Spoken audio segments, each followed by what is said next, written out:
Welcome, everybody. Slightly different time this week, right? Meetings. We're all in them all the time. Some people would say we're in more meetings than ever. I've got a couple of questions for you. Would you like to make your meetings better? You have groups together in all sorts of contexts. Would you like to have those sessions, those meetings, those conversations, those things go better, be more effective? Well, how can you not say yes to that? So I think I should bring in my guest, and let's bring her in here because she's going to help us think about that. Marcia Acker, see you there. Welcome, Marcia. Glad that you're here. Let me tell everybody about you, and then let's dive in, shall we? Yeah, thanks, Kevin. All right. Marcia Acker is a professional facilitator and executive and team coach with 25 years of experience supporting leaders and coaching leadership for companies around the world. She is the founder and CEO of Team Catapult and is the author of the new book, The Art and Science of Facilitation, How to Lead Effective Collaboration with Agile Teams. She has a lot of insight on how to navigate changes in leadership while maintaining team morale, enthusiasm, and productivity, especially in the context of supporting women at work and in business. And I'm so glad that you're here for us to chat. Yes, me too. Thanks, Kevin. I'm looking forward to it. Well, it's kind of like a special edition because we're here at a different time of the day. And, so I'm just really glad for you to be here. So I did a little bit of homework. Okay. And I learned something about you. And it's nothing dangerous. Don't worry. What I learned is you have a degree in software engineering. Yes. And somehow that didn't make it into the whole bio, except, I suppose, I got it unfocused there. Except, I suppose, with the word agile being in there. So how does this happen? How does a master's degree as a terrapin from University of Maryland in software engineering end up doing what you're doing? Yeah. Well, I can tell you the longer story, and I can also tell you the bottom line version, which is I had a lot of the technical expertise and I got started in work and I realized that all my training didn't teach me how to work with other human beings. And I learned that I think that's one of the most important skills to bring to whatever you're doing is how do you work and collaborate and have conversations with others. But yes, then there's the longer story of how that happened. Well, so one of my colleagues, co-authors, members of my team, Guy Harris, calls himself the recovering engineer. Yeah. Recoveringengineer.com, everybody. But anyway, so I think the two of you could have a really good conversation. I should maybe mention to him that you ought to be to talk to you about being on his show, Talk Like a Leader. But anyway, so that's the rest. That's the untold story. Of Marcia is the software engineering background. When I got this book in the mail, when someone on your team, your PR company pitched this book to us, what your PR group did not know is that facilitation, one of my favorite words. And so I said, if this is any good, well, what really happened is they said, "Are you interested?" I said, "I want to see the book," which is what we always say.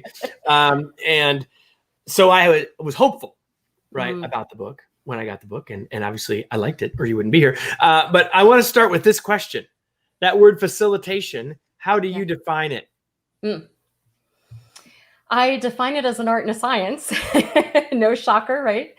And I think about it as it being a role that's accessible to anyone, and that it brings with it certain things that you are doing, actions that you are taking in the room towards the outcome that the group desires. But I also think it's a way of being and a mindset and beliefs that you bring about how groups work and how conversation happens and what's the nature that helps and supports groups to sort of access their collective intelligence. So I think of it as both an art and a science to how you hold space for all of that. All right. So Jerry said, amazing that you have to work with other humans. Everybody, whether you like it or not, like that sort of comes with the territory without question. So you will appreciate this if I can find it. I should have been better prepared. You know what this is. right? Yes. Yeah, that's an But easy I'll bet button, you right? don't have one that looks like that. Oh, where did you get Ha ha ha. Well, that? a Spaniard who was living in Montreal got it for me. So I así love de it. fácil. Yeah. There you go. Because so I use it. I like it. But facile, underlying root word of Yeah. facilitate, right? To make easier, right? Yeah. So everything that you just said is in that context of how do I make it easier for the group? How do I, right? All those things. Yeah. If I had to, Marcia, I would send you one, but I don't. So I'm not. That's all right. I'm going looking for that. Well, if there are still staples in Montreal, you're probably good, right? That's awesome. Jerry says it's not more of an art, but I think what he probably means is it's a lot more of an art, I'm guessing. Luciano has a question. I haven't read it yet. I'm going to put it up here. In your opinion, what is the difference between cooperation and collaboration when it comes to facilitating two different mindsets? Luciano is here most every week and always asks great questions. Yeah, that is a great question. I'm just going to let him go first. Yeah. And then maybe we'll never get to my questions, everybody. You keep asking good stuff. And I'll just sit back here and push buttons. Yeah. But take a shot at that. Well, I think cooperation and collaboration are different. And, first of all, cooperation, I think of cooperation as a bit of, I'm going to show up and there's some way in which I'm going to buy in and sort of follow what's happening and support and get behind what's going on. I think of collaboration as having much more of a voice and looking to hear all voices in that process. And then to have a really clear process for how we're going to decide. And I think that's potentially where collaboration sometimes breaks down as after we hear all voices, then what do we do with that? Well, yeah, I mean, yes, that's where the process really does start to come in, and comments are still coming in. So there we go. Yeah, and so Jerry says easy buttons. There we go. So here's the thing. You said, and I love this, that facilitation is a role, right? So there are lots and lots of times, and I'm guessing that many of the people here who are watching this now live with us or are watching it later, and if you're live, of course, you can share comments. We hope that you'll do that. Ask your questions and that sort of thing. But here's where I want to go. Most people are not you. Most people don't find themselves coming in as the facilitator. They're the leader and the facilitator. So talk about how would you define that difference in the context of that collaboration in that group moment, in that meeting, whatever you want to call it. Like, talk about that difference. Yeah. I think it's really important for leaders because they're putting on both hats, right? Yeah, absolutely. Well, I couldn't agree with you more. And I think even in the space of, so I work with leaders, I also work a lot with agile coaches and scrum masters. And in any of those roles, you're multi-hatted, right? So you are potentially wearing the hat of a decision maker, or you're wearing the hat of a team member, and you have opinions, like you have a perspective or a point of view. And then you're also trying to create space to hear other voices. And so I think there are a couple of phases to that. One is to be really clear. So if I put myself in the role of a leader and a facilitator, like even in my own company, absolutely, right? There are times where to be really intentional about when do I want the voice of others in something, and what's my decision-making process going to be in the end. So sometimes I do want to hear all voices, and I want pushback, and I want new ideas, and I want to actually, we use the phrase thinking together. We want to think together about this. And then there are times where I actually pretty much know the direction that I'm going, and I don't really need to get people together. And I think I watch in leadership teams and in organizations, I think that's one of the decision points that sometimes people sort of barrel in, like we move in at a fast pace. We sort of barrel into a meeting, wanting to, saying we want to hear all voices or saying we want collaboration, yet the decision is somewhat already made. And then you find yourself almost railroading the conversation or cutting people off who are suggesting something that's different than maybe the decision that you've almost come to. And I think it creates a lot of mud. And I talk about in the book this concept of collaboration theater, where we come in and kind of play that we're collaborating when we don't really mean it. Yeah, I always say that if you've already decided, don't ask. Right. Just tell them, because all you're doing is ruining trust for the future and Right. muddying up muddy. I love that, and I know you talk about in the book. So if you came in late, everybody, I'm talking with Marcia Acker, author of this book, The Art and Science of Facilitation. And at least some of you are saying you think it's more art than science, and I think there's some truth to that. But there definitely is science, and we'll get to some of that. Gary says that when you are working with groups, someone has to be the leader. And that's exactly right. This isn't about, we can be a facilitative leader, right? But I think you're right. There are different hats. And I also love what you said, Marcia, because if I'm the leader of the team, I'm still a member of the team. And so that's a hat, right? And a lot of times, if leaders come in with their leader hat on, it's hard for them to take that hat off, right? You're going to put that one back on if you need to make a final call, if you need to do this, that, or the next thing. Anything more you want to say about that piece of leader facilitator before we move on? Yeah, I do. Well, the one thing that I'd say is if you know, in the context where you truly do want other opinions and you want to collaborate, you want to hear what other people have to say, I think finding a way to take off your decision maker hat or your leader hat and really put on the hat of a facilitator with the objective of how do I as a leader create space that is safe enough for everybody to voice what they really think. Because I think it's in those moments where I think the real conversation lies in between the sticky notes that get created in a lot of, you know, facilitative exercises. And it's through that process where I think new ideas emerge. I think new thinking happens, even for the leader and for other members of the team. And I think if you care enough that it's something that you want to bring forward, I think your job becomes about creating a space so that you can actually hear all of those and then push the decision-making, you know, to the end, or save it for another time, but create enough space that you can actually hear people. So all that's hard, which is of course why you need to get the book, The Art and Science of Facilitation.com. But is there a time, or when is the time, probably the better way to ask the question, for the leader to say, okay, this is too hard in this situation, where I need to have a third party, right? Like we as leaders, I can ask someone else on the team to facilitate. And I've done that 100 times. I can wear all the hats, or I can say, I need to write a check. Or I need to go to someone else in another department and see if they'll count, whatever that is, right? How do you coach? How do you decide that? How do you coach people around that? I think that's another super important decision. How do you coach people around that? Both of those, right? You asked how I do it and then how I coach others around doing it. So I will hire a facilitator to come in for my team. Like when I think we're focused on our team, not so much decisions, but when we're focused on how we're working, what I know about groups is that there will be a part that I'm playing in what we're getting.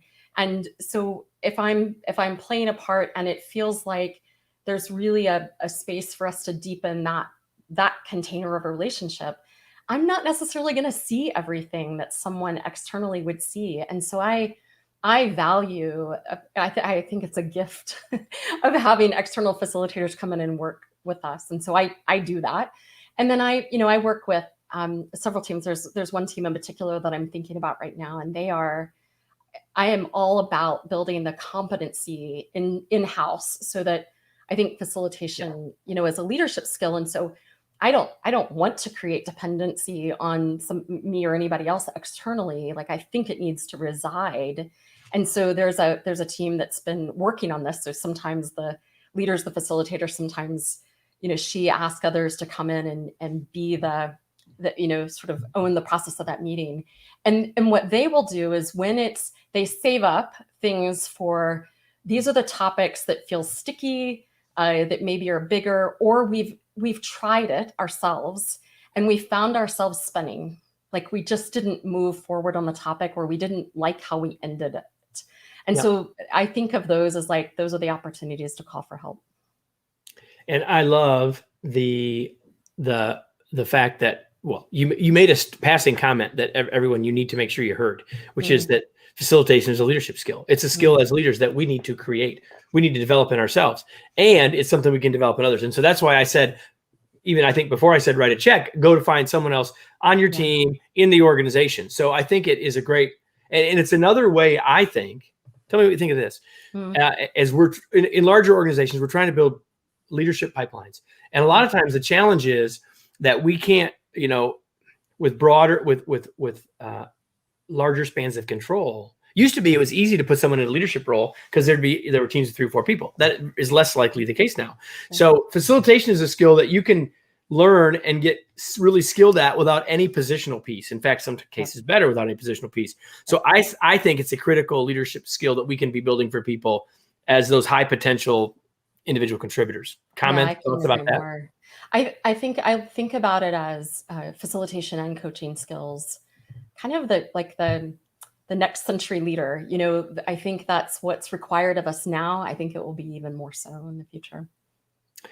So, we have another question that came in about projects. So from a project management perspective, how would you describe facilitation as a key skill to have as a leader?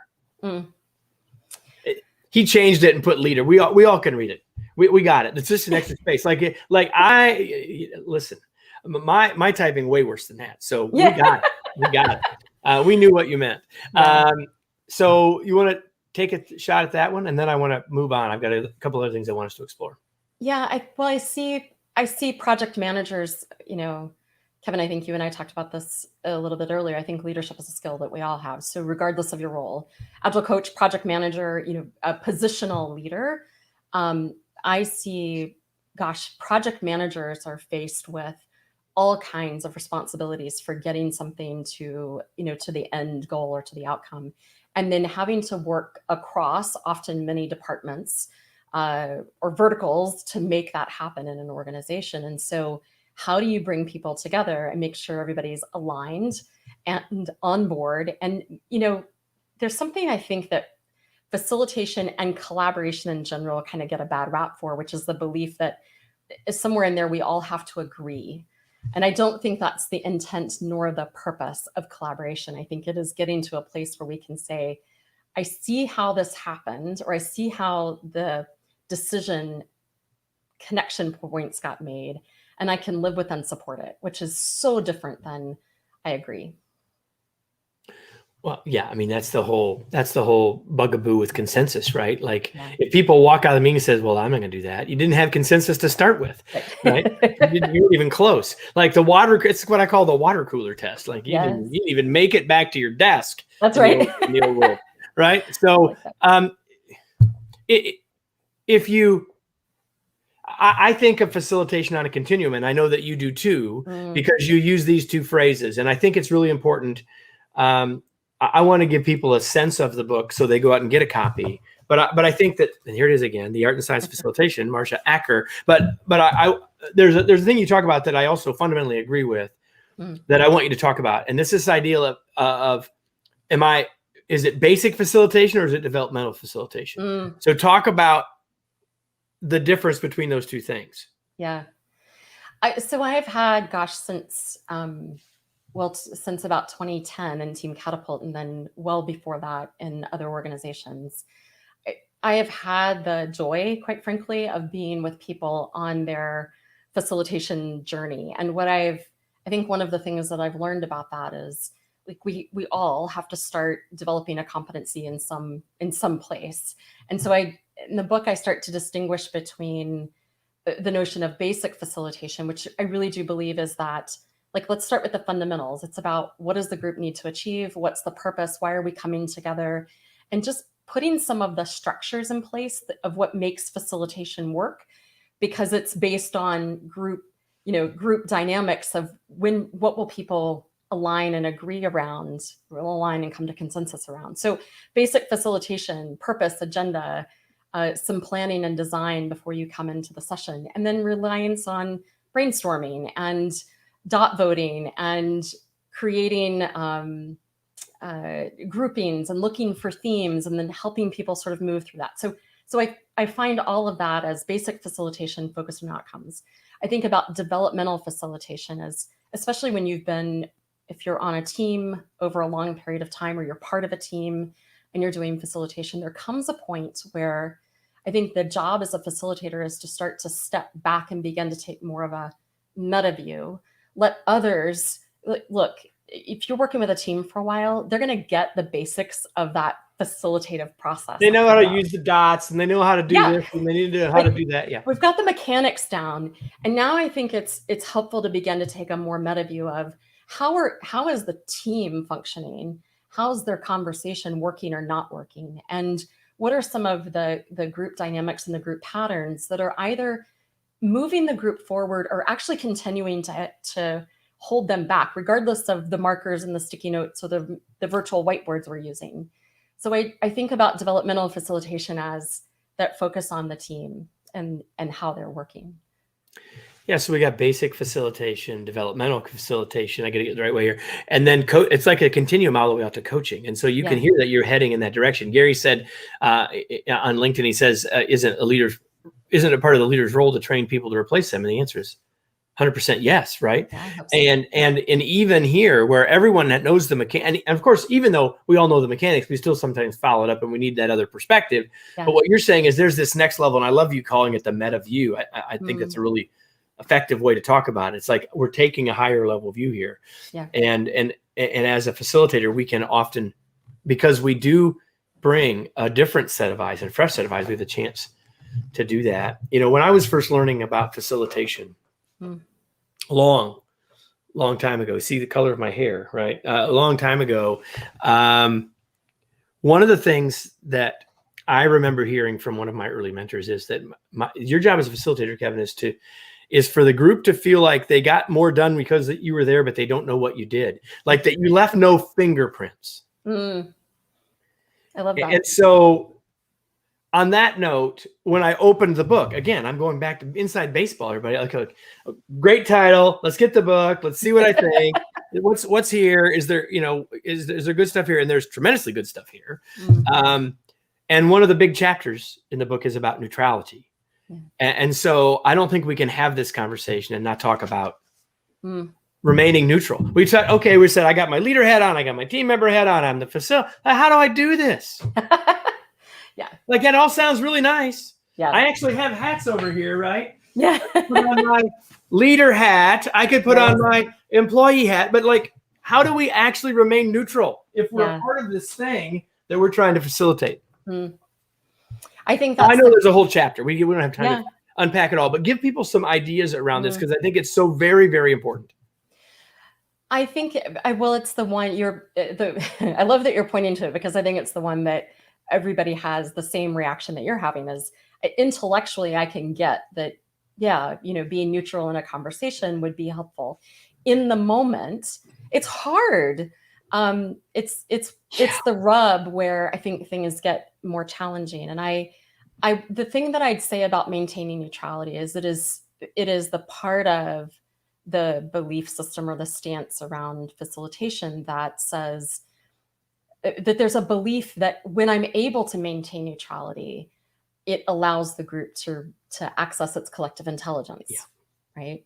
Yeah. And I think there are ways, there's strategies to do it. You're naming one, which I love. Either you're doing it physically or metaphorically.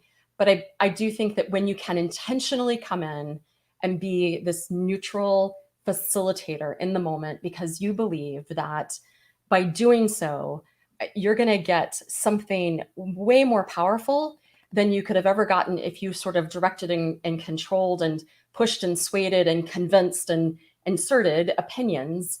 So there's a belief that you'll get something better. And I think there's a strategy of, I tell people, like, also, so be neutral, watch how you acknowledge somebody who spoke, and then you don't acknowledge somebody, or you smile, nicely. One comment and not to the other. Yes, I lean into one. I don't lean into the other. I'm nodding my head. I'm making all that. These nuanced things. I think if you pay attention to that, and like I tell people, don't be unnatural or artificial about it. So if you find that somebody's asking a question that actually is your area of expertise, or you just left another conversation and you know the answer, but you're standing there going, well, I can't because I'm not supposed to say anything. That's ridiculous. So like take off your facilitator hat. That's why the metaphor is so helpful, right? Yeah. Take off I have your the physical hat for a different purpose. That was for something else. I have other hats. I have a spouse hat and a parent hat downstairs. But the point is, because it was early in the pandemic and we were helping people with all that stuff. But I think that's why I think the metaphor of the hats is so very helpful. Yeah. We started out with roles and we've turned it into, you and I've turned it into hats. But that's because I can say, hey, I'm going to step out of facilitator role for a minute. Yeah. As a member of this team, I can actually help the process by giving you this piece of information. Right. And then I can step right back in. Yeah. And I think so, Kevin, I think when you do that as a leader or facilitator, if I'm your participant and you've just done that, it's clearer for me what your intention is in each one of those, right? So now it's not totally confusing or conflicting to me as a participant of that. And I can trust that when you're facilitating, you're all in to hear other perspectives, and that when you're speaking from your point of view, that's with a slightly different intention. And of course that doesn't mean that I was necessarily, or any of us are being good at being the facilitator, but we build trust simply by having that as an intention and being clear. If we will state it at the front end, our chances of doing it go way up. Yep. Even if we don't have all the tools in the book. Now, if we got all the tools in the book, it's a whole nother level. But seriously, you all can start this right away. You don't have, you're going to order the book. She's going to tell you how to do that in a minute. But even while you're waiting, just making that mental shift, I think is so very helpful. Marsha, when we started, I knew, I was pretty sure. I mean, I was pretty sure from the book, but when you and I were talking before we went live, I was pretty sure that this could be a 2-hour conversation. Easy. We haven't talked about virtual meetings yet. You did mention the virtual whiteboard, but we haven't talked about any of that stuff. We haven't even really talked about meetings, which is where I said we were going to start before I introduced you. And after we're done, I want to still talk to you because I have something else I'd like to invite you to help us with later in the year. I won't ask you now because that would be not fair for you. But in all seriousness, there's a lot more we could talk about. But I'd just like to go here. Is there one thing we didn't that you'd really like to, or one thing even that we talked about that you'd like to say something else about? I sort of want to give you, before we start to wrap up, I want to sort of give you the last word here. I guess I'd say, the one thing that I'd say in kind of summary is I think that you touched on it briefly, which is there's something about facilitation, when it's done well, you likely, if you don't have a trained eye, you likely won't know what was happening that had you leave that meeting and feel like it just worked. We got done what we needed to get done. I'm not leaving irritated or angry about something. And I think when it's not done well or it's missing, it's also hard to identify, you can identify what the challenge or the problem is. We keep spinning in our conversations, or it doesn't feel like things move forward, but it's really hard to identify that the competency of facilitation is missing somewhere in the team. And so I think somewhere along the way, facilitation just gets overlooked as a competency, and we all hold meetings all day long. So we can do that. I don't need to go learn how to hold meetings. Well, that's the article I wrote for my blog this morning was about listening. We've all been doing it since before we were actually born, we were listening. Well, we're hearing at least. Yeah. And so we don't think we should need to, except we know we should get better at it, right? Facilitation is, we weren't facilitating before we were born, but it's the same thing. It's it's around us all day. And it's almost, you call it the art and science of facilitation. And I believe that when we get the art and science right, it's almost magic. Yeah. Yeah. It's really almost magic. I think it feels that way, probably on both sides. I know I've felt it on both sides, personally. I mean, I felt the moment that went real. I mean, I tried something or whatever I did or didn't do, and it really was awesome, right? And I've been in the room when a skilled person like you was doing it and felt like, man, we really accomplished something. Yeah. Well, even your energy and your tone of voice change as you talk about that. So it has an impact. There you go. Hey, how can people learn more about what you're up to, what you're doing? I know this is part of it, but yeah. But where can people go to connect with you? they should probably, if you're watching on LinkedIn, just go connect with her on LinkedIn. And if you're not on LinkedIn, go connect with her on LinkedIn. But like, where do you want to, she was gracious enough to connect with me, so she'll probably do the same with you. Seriously, I will connect with you if you're not selling me something on LinkedIn. If you're selling me something on LinkedIn, do not start with the wedding proposal, people. A whole nother conversation. We're not even dating yet. Don't start with. I get one a week from people that if they'd have read my profile, they'd have known. Have you ever wanted to write a book, Marcia? No, I've already written one. And I get like, I want to say like, it's not very facilitative, and I don't do it. But I want to say is look at my profile and then see if you really wanted to send me that question. Right. Yes. So yes, if you connect with me on LinkedIn and tell me, just say hello or how you met me or whatever. I saw you with Kevin. Right. just a little, and then I will definitely hit accept. But yes, LinkedIn is probably the easiest way. Art and Science of Facilitation is the book site. You can order a book from there. And then you can also find me at teamcatapult.com. So we have lots of resources for tools and things for facilitation, both online, and we have a weekly newsletter that comes out. So any of those are good places. I'm going to hope I spelled it right, and I'm going to try to get fancy and do it in real time because I already told you all that I'm not much of a typist, or at least not in this moment. I think I got it right. Teamcatapult.com. There's where else you want to go. Marcia, after we hit end this, if you'll stay, do you have 5 minutes to stay and talk to me about something else? That'd be awesome. Everybody, I got a question for all of you. It's the one I ask you every week.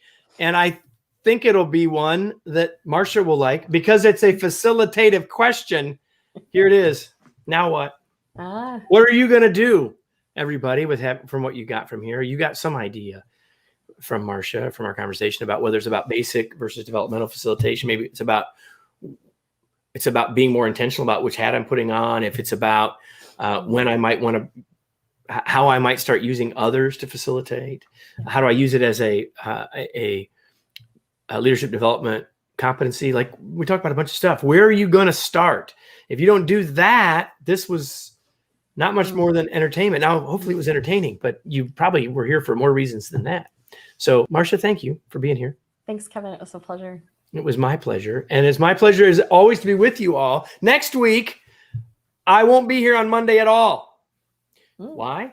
Because I'll be with you next Monday. It'll be the following Monday. The 17th, I won't be through because I'm going to be on vacation. But so I'll see you all next week, same time, if you're with us live. And if you're watching us later, you can find plenty of past episodes and every week in the future, except when I'm on vacation. We'll be right here live with Kevin. Sometimes as a podcast, sometimes not. Hope you'll be back. And we'll see you all soon. Have a remarkable day, remarkable week, everybody. Thanks. Bye-bye.